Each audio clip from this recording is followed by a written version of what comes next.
dod atlaides Vidzemes tirgu? Es neprasu nekad atlaides. Tirgu kaulējās visi. Nē, Smiltenē nekaulējās. Nopietni. Jā, maksā to, ko cilvēks ir prasa. Ervīns Labanovskis, dzimis 1980. gada 9. februārī, ir viens no partijas progresīvie dibinātājiem un uzņēmējs ar vairāk nekā 20 gadu pieredzi politikā un nevalstiskajā sektorā. 2023. gadā Ervīns kļuva par partijas progresīvie domes vadītāju un, ieņemot Kaspara Briškana vietu, arī par 14. Saeimas deputātu. Kopš 2025. gada jūnija viņš ir Smiltenes novada domes priekšsēdētājs.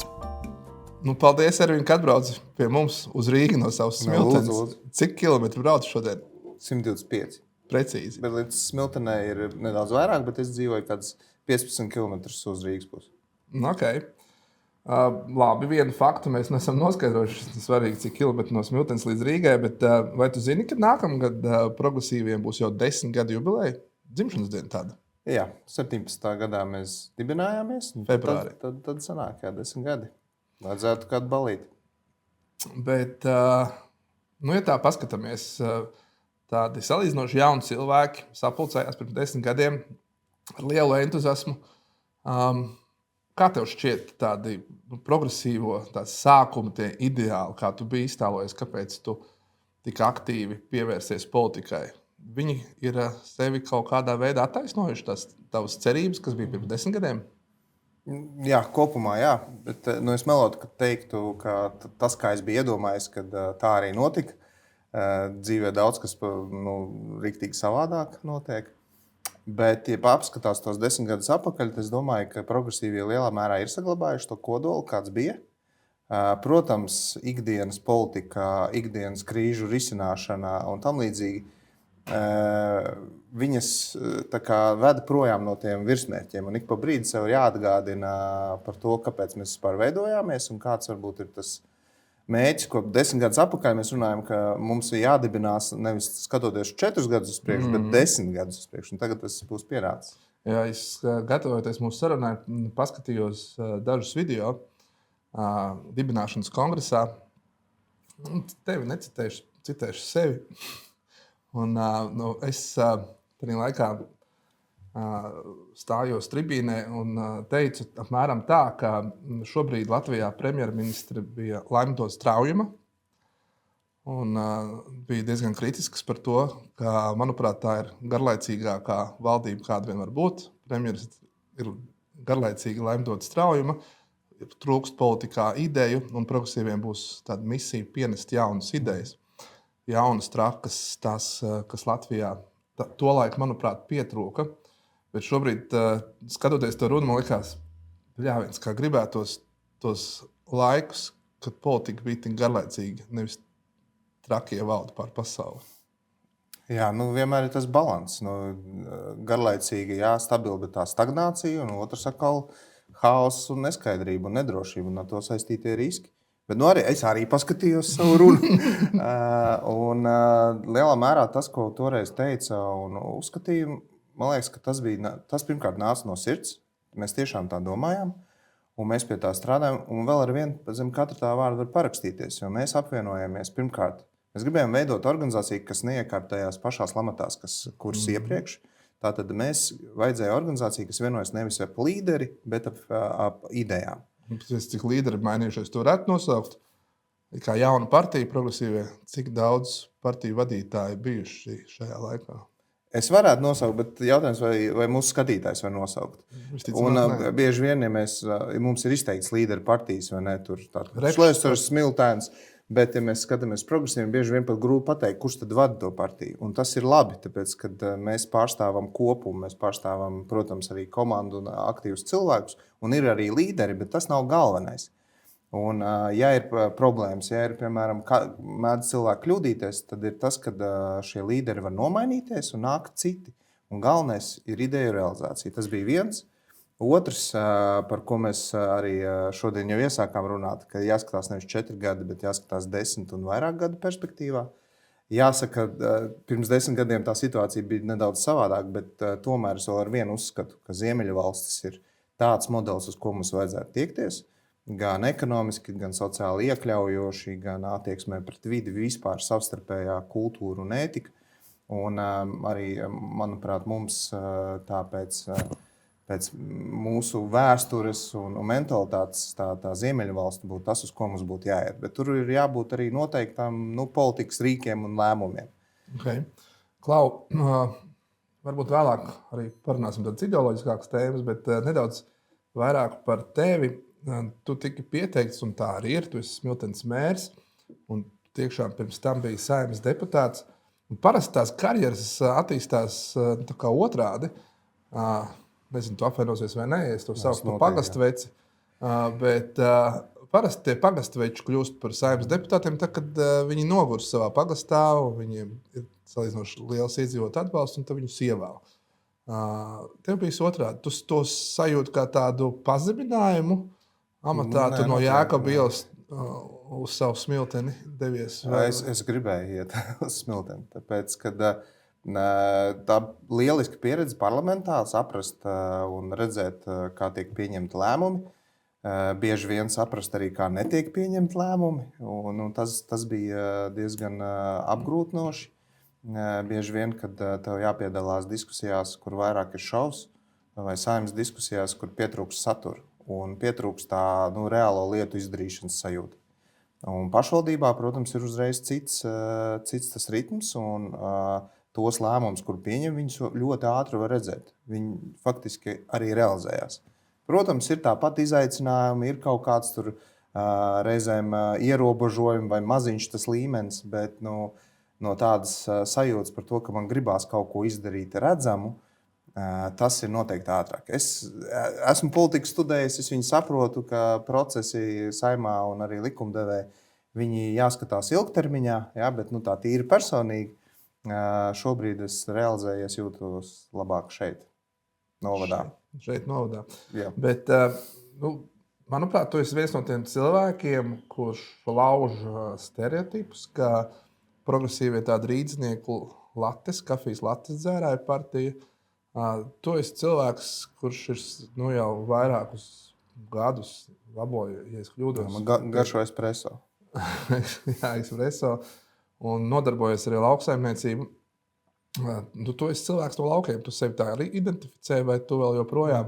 Jo mēs tāds atklāsim noslēpumu. Tu augi, skolojies Rīgā un tikai tās savā jau 30 gadniekos aizbrauci uz dzīvi laukos. Kas tu esi īsti? Laucinieks vai rīdznieks? Es tādam dalījumam, man viņš nepatīk, tāpēc, kad tas ir kaut kādā ielikt rāmītī. Es varu atbraukt uz Rīgu un darboties, man patīk arī laukos, vai es esmu rīdznieks, nē, es laucinieks arī nē. Es Latvijas iedzīvotājs droši vien ar dažādu pieredzi. Cik tu ilgi gadus jau dzīvo Raunā? 10. Okay. 10 gadus dzīvo. Nodibināja progresīvos un aizbraucis. Jā, un darbiņš izdarīts.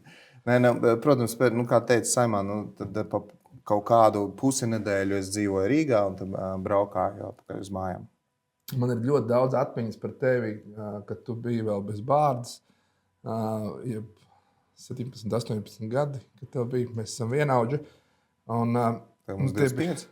Jā, tie bija tie laiki, kad 90. gadu nogalē, 2000. gadu sākums. Tu toreiz biji tādas organizācijas kā JSS, Jauniešu sociāldemokrātu savienība, prezidents. Tā jūs no sevi nosaucāt pats galvenais. Tādi interesanti fakti tavā organizācijā, tavas vadītajā organizācijā bija arī Juris Pūce, tagad pilnīgi no citas politiskās partijas un citu ideoloģiju pārstāvošs cilvēks. Un es atceros, ka jūs abi kašķējāties. Jūs varbūt mazāk, bet jūs kašķējaties un tā kā bijāt opozīcijā Jurim Bojāram. Jā, un cilvēki atcerās tādu cilvēku. Mēs kopā bijām. Jā. Nezinu, ko tagad Juris Bojārs dara. Es domāju, ko Juris Pūce dara? Juris Pūce virtuvē rosās. Jā, un raksta indīgas komentārus par progresīviem ar ļoti lielu procentu. Jā. Bet Juris Bojārs es nezinu. Es pieļauju, ka viņam pavada vecumdienas. Bet jā, savulaik tad bija LSDSP, vēsturiskā sociāldemokrātiskā partija, un bija jaunas organizācija, JSS, kur bija arī tu. kā ārlietu sekretārs un valdes loceklis. Un, bija ļoti interesanti laiki, un tad bija tas savstarpējais kautiņš ar Tautas partiju, kur bija lielā politikā, un savukārt mēs kā jaunatnes organizācija. Un bieži vien jau mēs spēlējam to politiku, nevis tā reāli mēs. Bet kas bija labi, mums bija kontakti ar sociāldemokrātiem Skandināvijā, un mēs braucām ar viņiem tusēt un mācīties, un tur mēs redzējām, cik ļoti var būt savādāk politika, uz citiem principiem balstīta. Un, manuprāt, tas lielā mērā ielika tos pamatus, kā mēs redzējām, kādai būtu jābūt partijai arī šeit Latvijā. Tā kā tas laiks bija interesants, jautrs, bet viņš arī ielika savu fundamentu. Es uzdrošināšos teikt, ka Jurim Bojāram neizdevās godam atjaunot sociāldemokrātu partiju Latvijā. Ja es pareizi atceros, vienreiz viņus ievēlēja parlamentā Saeimā. Tas bija viss, vēl kam Rīgas domē viņi bija ievēlēti. Un tas arī bija viss, vairāk viņi netika nekad pārvēlēti. Bet es saprotu, ka Juris Bojārs vienmēr uzrunājot jauniešus teica, jūs esat mūsu nākotne. Tas ir klasika. Visi politiķi jaunieši uzrunā, ka jūs esat nākotne. Nav jau arī melots it kā, bet... Jā, bet kā domā tas vecais mūsu zociķis šobrīd lepojās ar to, ko tā viņa nākotne ir izdarījusi? Baigi grūti ielīst cita cilvēka galvā, bet es domāju, ka Jura Bojāra sociāldemokrātija bija stipri atšķirīga no mūsējās sociāldemokrātijas. Viņa tomēr bija tāda vecā pēcpadomju skola, kur samērā lielu autoritārismu piedeva un sociālismu varbūt ne tā labākajā izpausmē. Es vienkārši atceroties to, kā tas tika realizēts, un kuram arī nāca līdzi varbūt kopējs tas fons par to, ka zakt tas nav grēks, ja zog mūsēji. Un to jau mēs redzējām, tas mums arī nebija pieņemams, un tāpēc mēs runājam, ilgu laiku mums bija nevalstiska organizācija progresīvie, kas pulcināja līdzīgi domājušos, kad pulcināja akadēmiķus tieši skatīties no tā, kādai būtu tad jābūt patiesai politiskai kustībai, kas ir kreisa, demokrātiska, iekļaujoša, ne LSDSP tādā izpildījumā, ko lielā mērā veidoja Juris Bojārs, bet, protams, viņš nebija vienīgais. Daudz cilvēku. Es teiktu, ka arī tā laika sabiedrība, iespējams, nekas cits tajā laikā nevarēja tapt. Kā domā, ko tagad Rainis domā, skatoties, kad LSDSP ir vienā apvienībā ar ZZS? Rainis vispār skatoties uz pasauli, droši vien būtu ļoti apmuls par to, kas vispār notiek. Bet, jā. Es tikai gribēju pateikt, ka nav svarīgs nosaukums un īstenībā nav svarīga bieži vien pat tā organizācija. Tas nav pašmērķis. Mērķis ir tomēr atnest to politiku, tos dzīves līmeni un tās idejas. Skan baigi tā augsts, bet tā tiešām ir. Un arī progresīviem viņi ir tik ilgi derīgi, kamēr viņi dod to pienesumu, kamēr mēs spējam pamainīt Latvijas sabiedrību, lai viņi kļūtu iecietīgāk, lai mēs būtu līdzīgāk dzīvot pēc, piemēram, ienākumiem, nebūtu atstumti tie cilvēki. Kamēr mēs šo funkciju pildīsim, tikai progresīviem ir jābūt.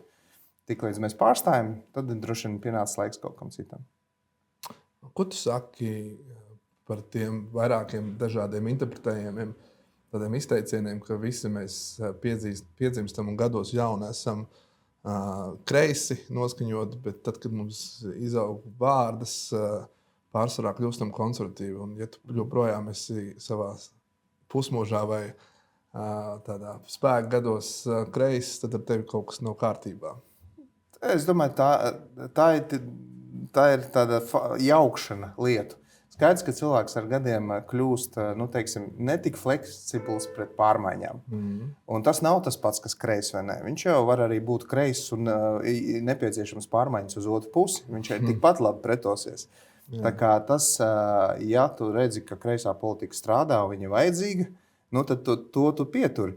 Bet ja tu runā par to, kā tev izmainīties vai pieņemt jaunas lietas par mākslīgā intelektu vai kaut kas tāds, skaidrs, vecākam cilvēkam viņš tādā ziņā ir konservatīvāks. Bet, okay.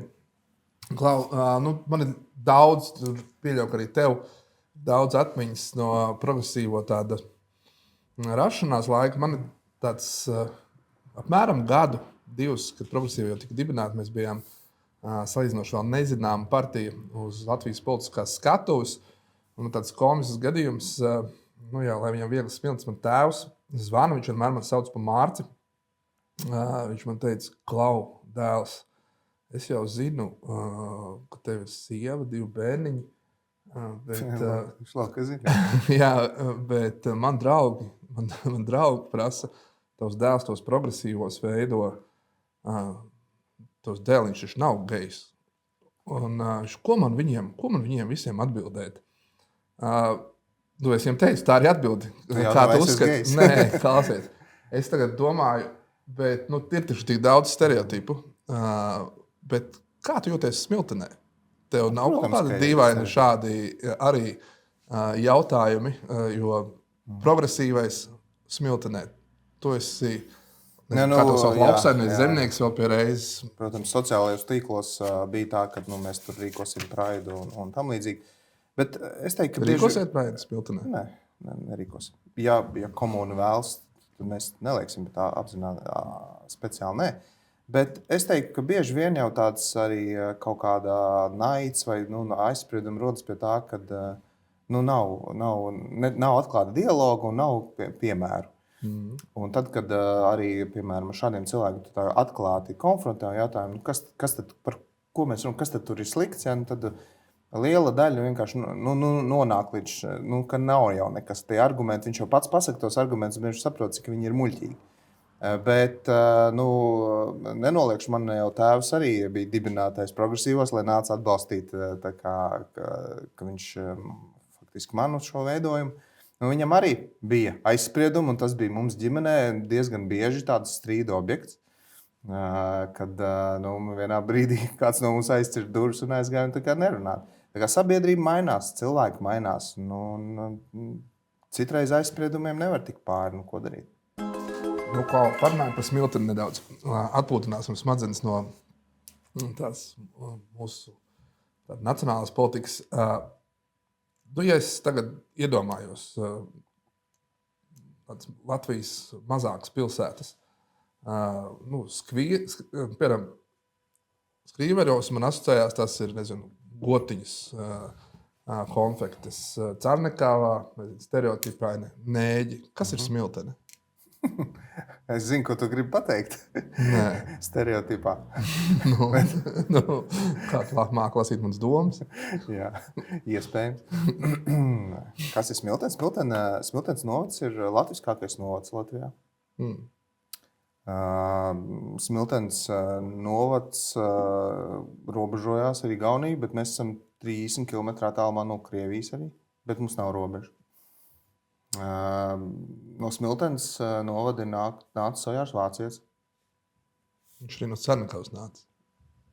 Galvenais, lai viņš nāk un dod mums savu dzēju. Uz Rīgā ir diezgan nesakopts Ojāra Vāciešu muzejs. Nevēlaties Smilteni piedalīties savu līdzfinansējumu? Tikai nosacījumi, ja Rīgā pārņem Gaujenspilu un palīdz mums viņām saimniekot. Labi, turpini, kas ir Smilteni?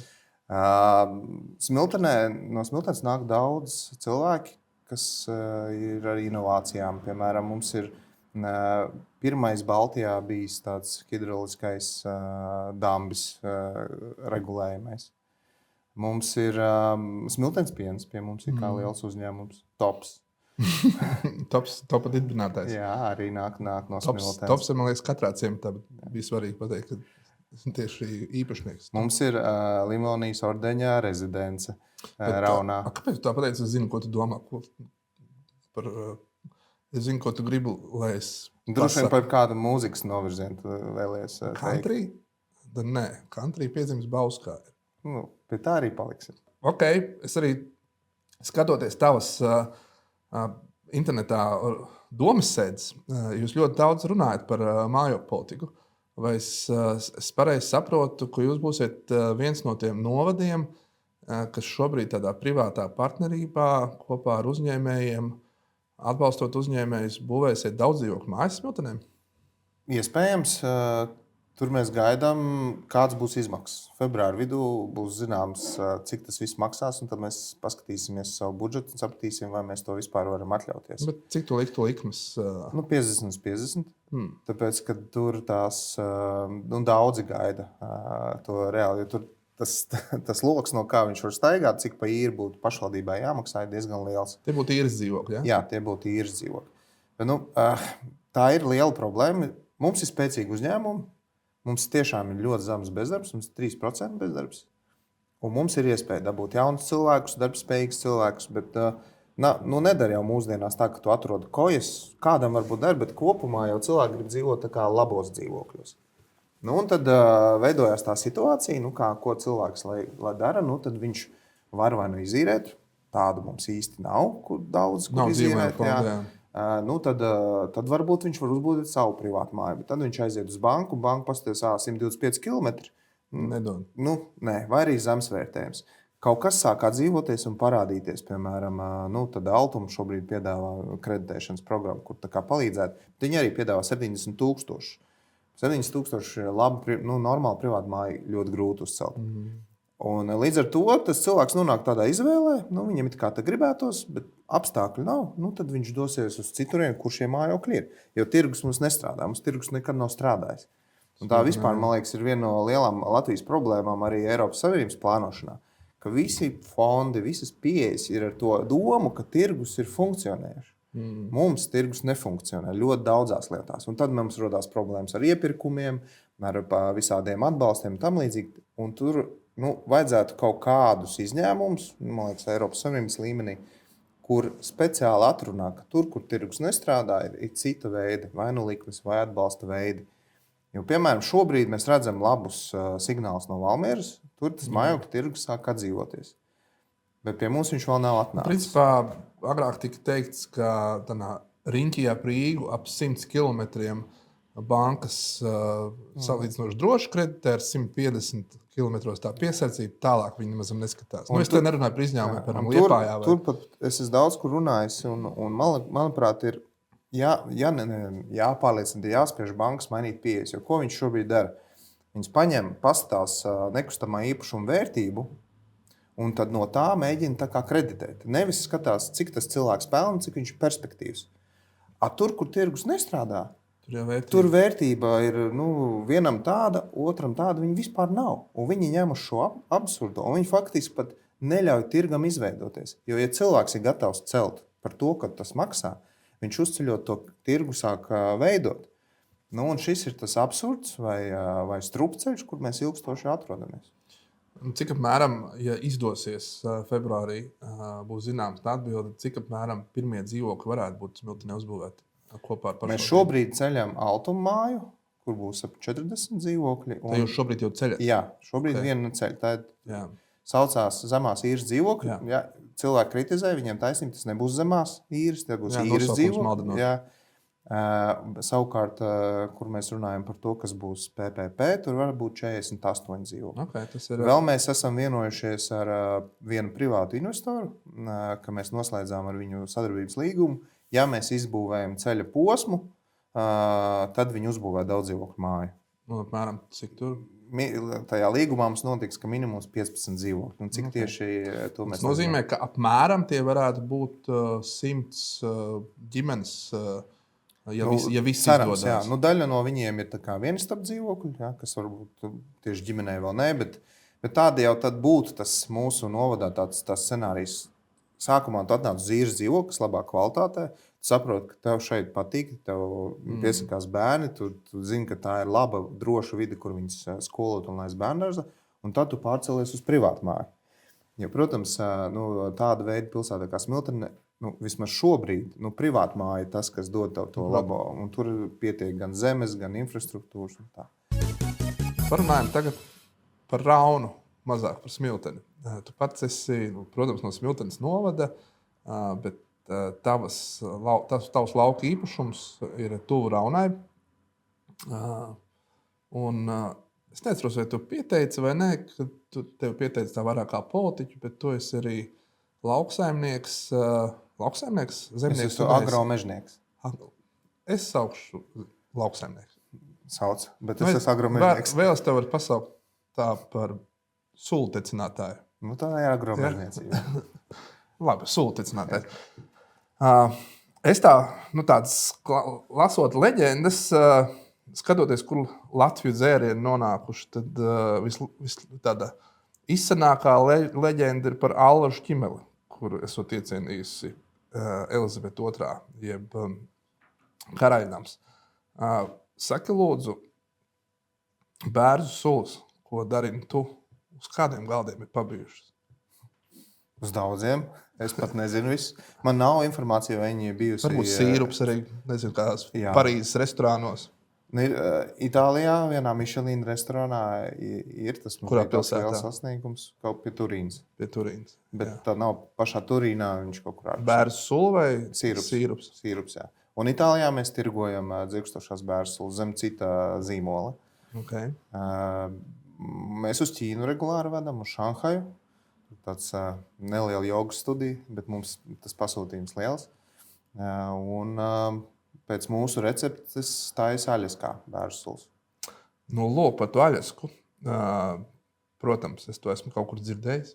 Droši vien kādās sarunās ar tevīm. Un tad es paprasīšu tā, ka pie tevis, gan jau tu pats vari plašāk izstāstīt, pie tevis vērsās viens tavs produkcijas iecienītājs no ASV, un jūs kopā ar tavām idejām tu viņam palīdzēji atvērt tādu bērzu ievākšanu un ražotni Aļaskā, ASV. Bet tas viss notika pirms par ASV prezidentu kļuva Trumps. Un tagad par Aļasku mēs dzirdam īpaši pagājušo gadu daudz ziņās.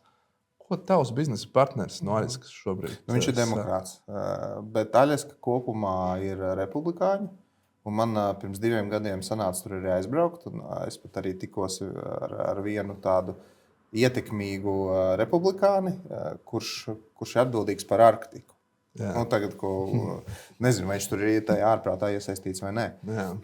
Bet mēs arī diezgan daudz sarakstījāmies un arī runājam par politiku, jo Teds Hammers, viņi 2 brāļi, un viņu vecam tēvam uzvārds ir Āmurs. Viņi ir tā kā bijuši Āmuri, un kad bija okupācija, viņi devās uz Ameriku.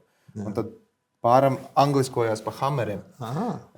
Un viņam tā saita ar Latviju diezgan cieši, un iespējams tāpēc arī tās bērzu sulas. Bet, mēs arī runājam, saku, es izteicu līdzjūtību par to, ka Trumps, un ka tur, diemžēl, tās manas prognozes piepildās, kad NATO tiek apdraudēts, un kad līdz ar to mūsu drošība var tikt, teiksim, kaut kā saļodzīta. Viņš teica, brauks pie manīm. Es saku, diemžēl jums būs siena, un jums pašiem varbūt būs pilsoņu karš. Un, diemžēl, tāda sajūta, ka uz to arī viss iet.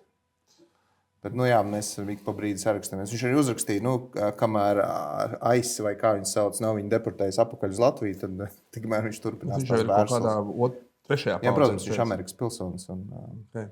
Klausies, cik tu, lai salīdzinātu, cik tas Aļaskā bizness ir liels, cik tavs uzņēmums Smiltenē tecina, tecina bērzu sulas gadā, ja sezonā, tūlīt ap citu sezonu sāksies. Un cik apmēram litri ir Aļaskā, vai tas ir salīdzināms? Jāsalīdzina tirgi droši vien. No vienas puses mums ir Eiropas Savienība lielāka. Bērzu skaits jāsalīdzina. Latvijā vairāk bērzu. Latvijā ir vairāk bērzu, jā. Bet tur arī daudz. Mēs kaut kāds 80,000 litri, viņi aptuveni reiz 10, jo viņi sīrupu taisa ļoti lielos apjomos. Okay. Viņi ir reiz 10, tas ir pie 800,000? Aptuveni, jā. Tas ir ļoti jau rūpnieciski izklausās. Priekš Amerikas līmeņa nē. Tā bērzu sula, tā garša atšķirās? Nē, tieši tam bērzam nē, bet ir citi. Tur ļoti daudz bērzu veidu ir pār pa 100. Un ir tāds zeltenais bērzs, kuram atšķirās bērzs. Ziemeļamerika mēs zinām, tā ir kļavu zeme. Aļaskā nav kļavs. Okay. Kanādā ir. Tajā tur, kas ir tieši Aļaska, tur ir bērzi, tur ir priedes egles, un tur braucot cauri ļoti skaisti, bet viņiem ir ekoloģiska katastrofa, jo gandrīz visas priedes un egles ir noēstas. Okay. Kukainīši. Klausies, tā kā vēl par Raunu, un ja es iepriekš teicu, ko būtu jāzina par Smilteni, tagad par Raunu, ļoti skaista vieta Latvijā, bet tu arī es nolēmu to vietu padarīt skaistāku, un tu veido šobrīd, manuprāt, ārprātīgi nepateicīgi, bet skaistu lietu stādi koku tādu parku no kokiem, kas dod sulas. Tu blakus savai mājai esi atvēlējis lielu tādu zemes pleķi un katru gadu rīkot talkus, kuras apbrauc gan no Rīgas cilvēki, gan vietējie no Smiltenes un stādi. Cik šobrīd apmēram šie koki jums ir? Paši koki ir kaut kādi 250, bet ir ap 30 veidi. Valrieksti, dažādi veidi kļavas, bērzi, diškabāži, tie visi, no kā var tecināt sulu. Un māju vidū mēs taisam koncertu, visu aicinātu, braukt uz Brīvdabas klasiskās mūzikas koncertu, kur mēs sākumā paklausāmies mūziku, un tad mēs iestādām jaunus kokus. Un, skaidrs, ka tas ir tā kā nākamām paudzēm, bet man patīk tā sajūta mūsdienu pasaulē, kad viss ir tā kā ātrs, momentāli viena lieta aizmirstās nākamā. Ar to parku un kokiem tā nav, tas ir tāds absolūts pretmets, tas ir tas lēnais, ka tu ej tam cauri. Un viņš tā kā, vismaz man palīdz līdzsvaroties. Ja jau tu pats to pieminēji, tad es atklāšu, protams, esmu bijis arī kādus 3 kokus esmu iestādījis, bet ja tā iztālojos tādu sulu koku parks, es tā vizualizēju, bet saprotams, ka tie kociņi visi šobrīd ir nosacīti vēl nelieli. Krūmiņi, krūmiņi, un viņi vēl cilvēki atbraucot, viņi varbūt sagaida, ka viņus tur ir parks ar soliņiem. Mums jātaisa 3D, kā izskatīsies. Pēc cik gadiem tu varētu paredzēt, ka tu savā pirmajā vārriekstā varētu ieurpties? Vai tas būs tu, vai kāds no taviem 3 bērniem? Es ceru, ka vēl es. Bet tas ļoti grūti, tāpēc, ka katrs koks aug dažādi. Un, es neesmu tāds zinātniski nepieejams, vai aug vai neaug. Jo var jau mēslot un tam līdz. Es teiktu, ka 10 gadi, bērzi vismaz, kas ir daļa iestādīti, pēc 10 gadiem varētu viņos ievilkt. Okay. Progresīvā 20 gadu jubilejā varētu tur uztaisīt. Jā, būt zeltainā bērzu sulas. Zeltainais bērns, tas, ko tu minēji, kas Aļaskārī jau. Amerikā. Okay. Un kā viņi te jūtās vispār šie visi koki? Nav tā, ka tev ik pa laikam viņi jāpārstāda? Bet nepārāk ātri aug. Piemēram, valrieksti neviens nav iznīcis, bet ko viņi dara, viņi ziemā apsalst un pēc tam atkal aug. Viņas tā kā visiem dārzniecības ieteikums tātad, ja. Mums skatās daudz lauksaimniecības. Jā, tad, ja jūs stādāt valrieksti, tad stādāt tā, lai viņš būtu vismaz 1,5 metra garš. Labi, arī aizbraucot pie tevis ciemos, es šo gan es to laikam nekad neesmu teicis. Varbūt kādreiz uzdrošināšos, lai tas notiek te. Es atceros tevi tādu riktīgo rīdzinieku, pagalmu zēnu, kurš skraidīja, darīja dažādas labas lietas, sliktas lietas, kā jau Rīgas puikām. Čigāniem kāvāmies. Jā, tagad būtu jāsaka skrējām prom. Roma tautības cilvēkiem. Jā. Bet mēs skrējām prom. Mēs neuzbrukām. Es arī piedalījos tajā beigšanā, jublā. Un jā, tur visi sapņi, vecrīgas uzdzīve un tā tālāk, bet aizbraucot pie tevis, tev ir Viesturs, Austris un Māra, ja, meita, 3 bērni, pilnīgie lauķi. Ko tu esi izdarījis šiem nabaga jauniešiem? Viņam vislabāko, ko es viņiem esmu izdarījis, esmu iedevis iespēju iziet plakām kājām vasarā. Tieši tā, basām kājām, pa peļķēm lēkā un tā tālāk. Mums laime. Vecrīgas bruģīts. Es domāju, ka viņš vecrīgas bruģītī pēc 18 gadiem izbaudīs un gan jau viss kaut kas dzīvē jāpiedzīvo. Kā notika tev šī transformācija? Tu biji salīdzinoši labi izglītots jauns cilvēks. Tu gribi teikt, ka izglītot cilvēki nedzīvo laukos? Es pats esmu ar vienu kāju no laukiem, tā kā es drīkstu tā runāt. Tu pabeidzi studijas Latvijas Universitātē, no sākuma, ja nemaldos, politoloģiju, pēc tam gāju komunikācijas zinātnes studēt, strādāju no sākuma aizsardzības ministrijā, pēc tam uzņēmējdarbības koordinācijas centru veidojot Rīgā. Tas tev ir 20 gadnieka un 30 gadnieka sākums, un tad tu pamosties, tu pat sievu atradīji Rīgā, Līvija, ja nemaldos, no Rīgas, augusi Rīgā. Un šobrīd visa tava ģimene dzīvo tur. Nav tā, ka dažreiz vēl tomēr pie mums atpakaļ uz galvaspilsētu? Es vienreiz nedēļā atbraucu. Padara lietas un brauc prom, man pietiek. Bet mainās jau pasaule, līdz ar to dzīvot laukos kļūst daudz vienkāršāk. Ja agrāk tu biji tai varbūt noslēgta un nepietiekama internetu un komunikācijas attīstībā, tu jūties varbūt tāds izolēts. Šobrīd jau tā izolācija faktiski nav, viņa ļoti nosacīta. Cik daudz, es teiktu, ka es dzīvoju laukos, varbūt tu biežāk satiec nekā Nekā skolā, jā. Nekā skolā, bet varbūt kādu tuvu cilvēku Rīgā. Un, faktiski visi darbi gan ar Zoomiem, WhatsAppiem, tā robeža ir izplūdusi. Es teiktu, ka laukos ir labāka dzīves vide, un tā pašā laikā tu vari darīt tos darbus, kas agrāk bija. Tev bija jābūt Rīgā, lai agrāk viņus darītu. Šobrīd tā vairs nav. Okay. Klausies, uz katru raidījumu ir tāda rubrika prognoze. Es tev vēlos uzdot 3 jautājumus, lai nedaudz ieskaties nākotnē un padalies savu skatījumu par to.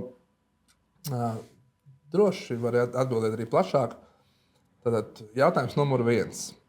Vai Ervīns Lamanovskis kandidēs uz Saeimas vēlēšanām, kas būs šogad jau oktobrī? Jā, bet ne uz šīm.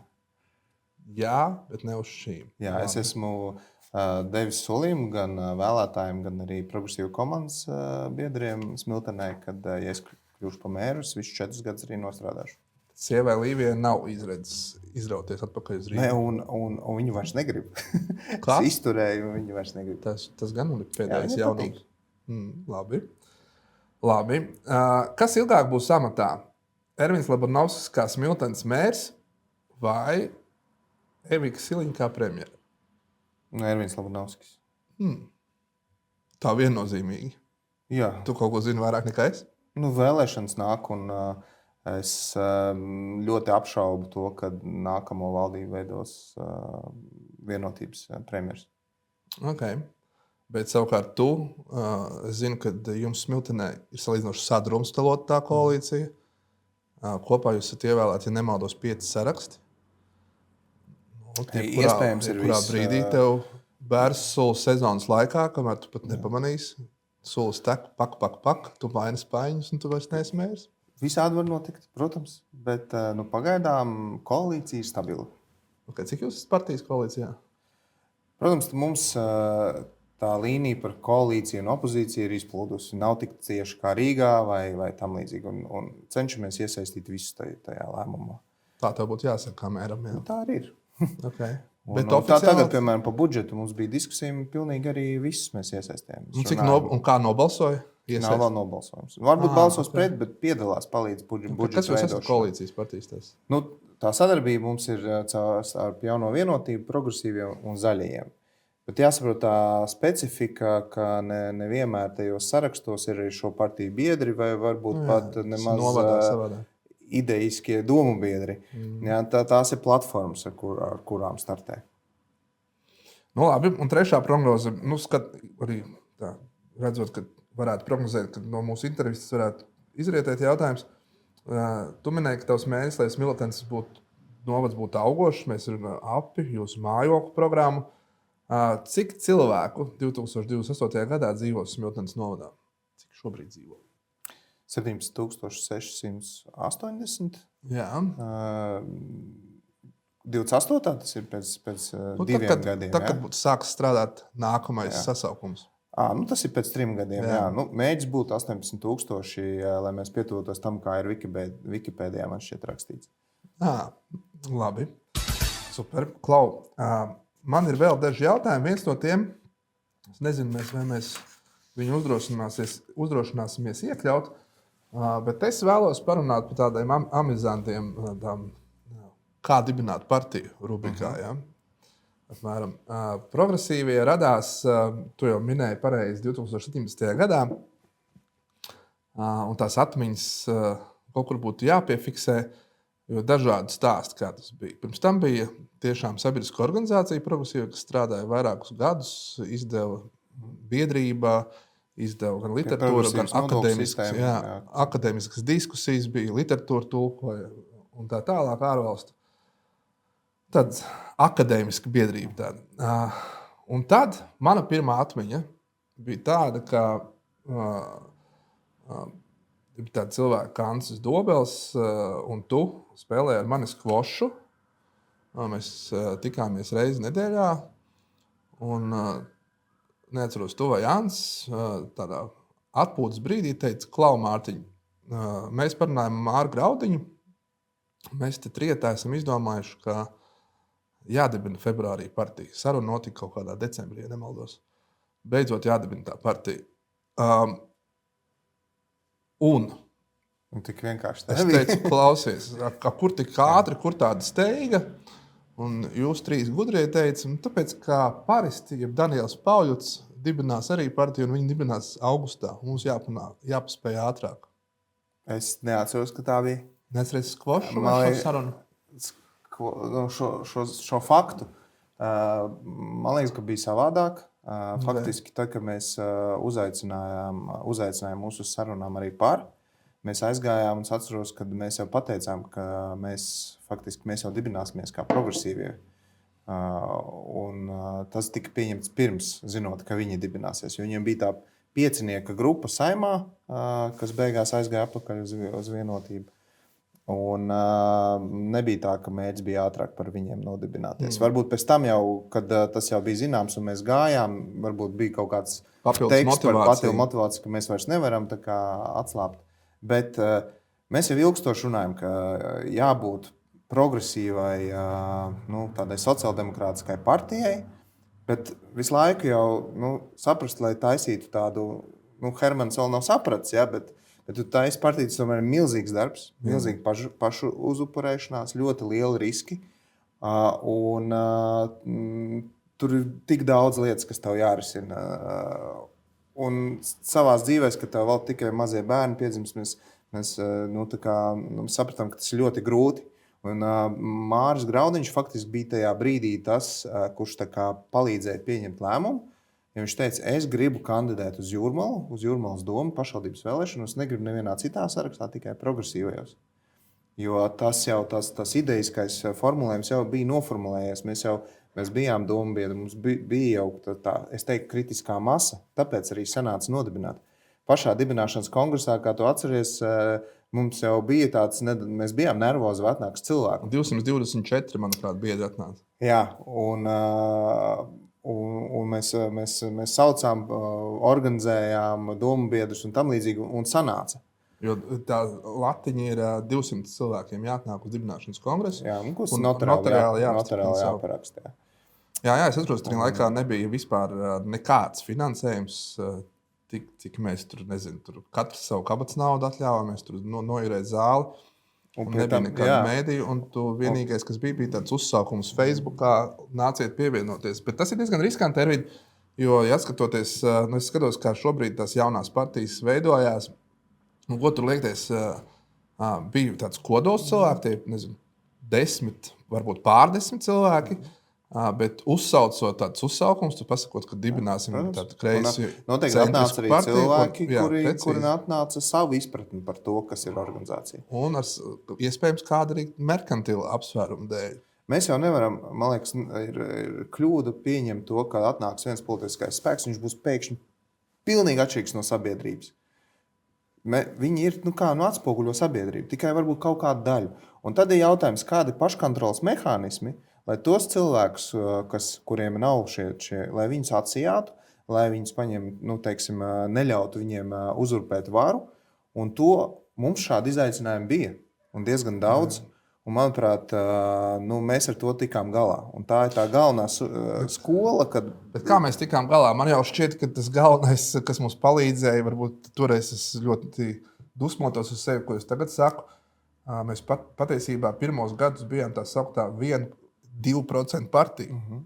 Un, ja paskatāmies, kādas Latvijā vien partijas dibinātas ātrās uz vienu sasaukumu, piemēram, tas pats Valdis Zatlers nodibināja savu reformu, partiju, Un, viņi uzreiz tikko ievēlējās pēc mēneša, gandrīz vai tur visādi piecīši sāka veidoties, sašķēlās un tā tālāk.